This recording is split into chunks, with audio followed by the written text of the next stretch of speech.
Hello students, welcome back to my channel. हमने last video में addition और subtraction कैसे करते हैं इंटीजर्स में और उनकी प्रॉपर्टीज़ को डिस्कस किया था। अब इसमें हम डिस्कस करेंगे properties of multiplication of integers, जो मल्टीप्लिकेशन की प्रॉपर्टीज़ होती हैं इंटीजर में। उससे पहले हम ये देख लेते हैं, कुछ रूल्स होते हैं। Plus into plus is equal two plus, मतलब जब दो इंटीजर्स पॉजिटिव हैं तो जब उन्हें हम मल्टीप्लाई करते हैं तो आंसर इंटीजर में तो आता ही है, लेकिन साइन भी पॉजिटिव ही रहता है। एग्जाम्पल 5 इंटू 2, दोनों पॉजिटिव हैं। 5 इंटू 10 हो गया और साइन पॉजिटिव ही रहेगा क्योंकि दोनों इंटीजर पॉजिटिव थे। Second, minus into plus is equal to minus, मतलब जो रिजल्ट आएगा वो इंटीजर माइनस में होगा।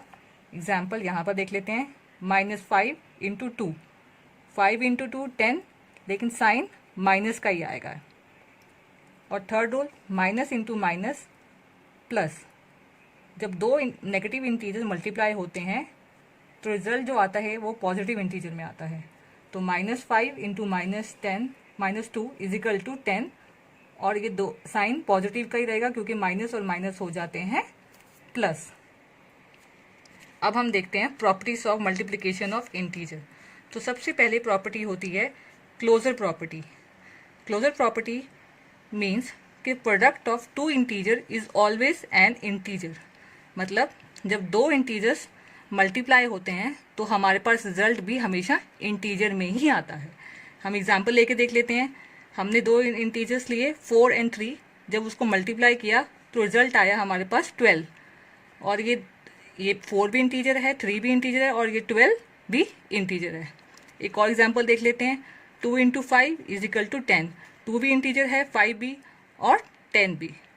आप चाहें तो नेगेटिव में भी लेके देख सकते हैं, जैसे मैंने ले लिया -4 इंटू 3, तो आंसर मेरे पास आ जाएगा -12, क्योंकि माइनस प्लस माइनस होता है, यहाँ पे आपको दिखाया था मैंने। ठीक है। और सेकंड प्रॉपर्टी होती है हमारे पास commutative property, a into b is equal to b into A.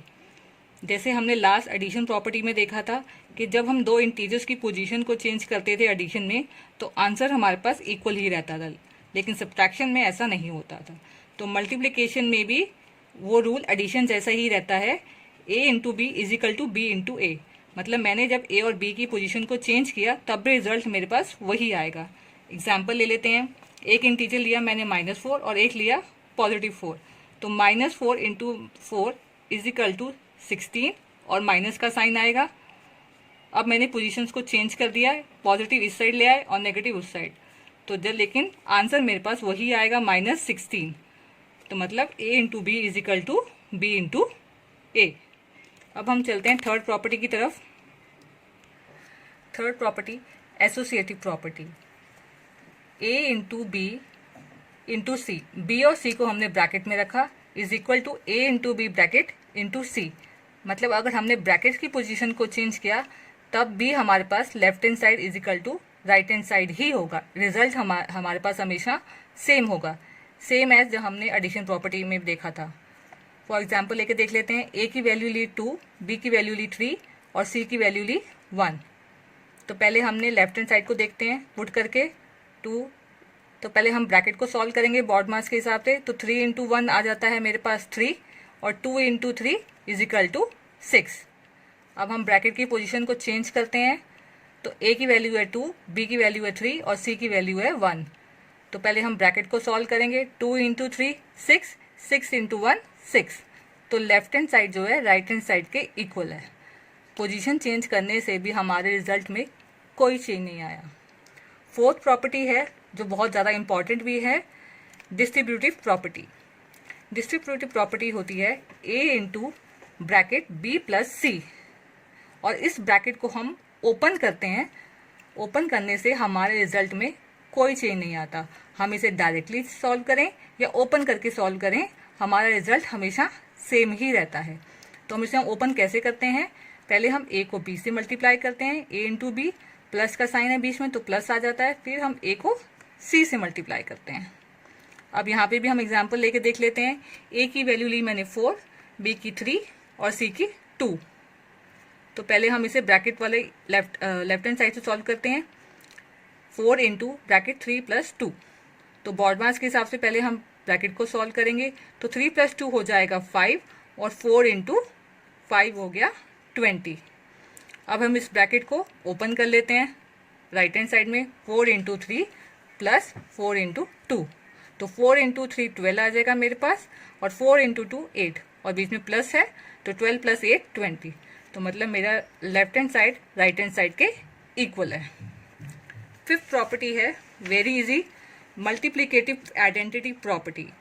Means मैं किसी a into 1 is equal to a, मतलब मैं किसी भी इंटीजर को 1 से मल्टीप्लाई करूं तो मेरे पास वही इंटीजर वापस आएगा, चाहे वो प्लस हो या माइनस हो।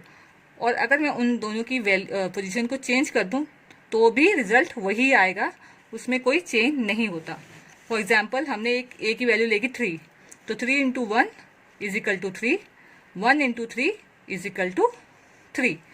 आप नेगेटिव इंटीजर लेके भी देख सकते हैं, -2 into 1 -2, 1 into -2 is equal to -2। Last property is multiplication by 0, मतलब आप किसी भी इंटीजर को 0 से मल्टीप्लाई करेंगे तो आंसर आपके पास हमेशा 0 ही आएगा, चाहे आप उसकी पोजीशन को चेंज करें या ना करें, आंसर हमेशा 0 ही आएगा। एग्जाम्पल लेके देख लेते हैं। 5 इंटू 0 0, 0 इंटू 5 0। तो ये थी सारी मल्टीप्लिकेशन की properties of integer. Thank you students.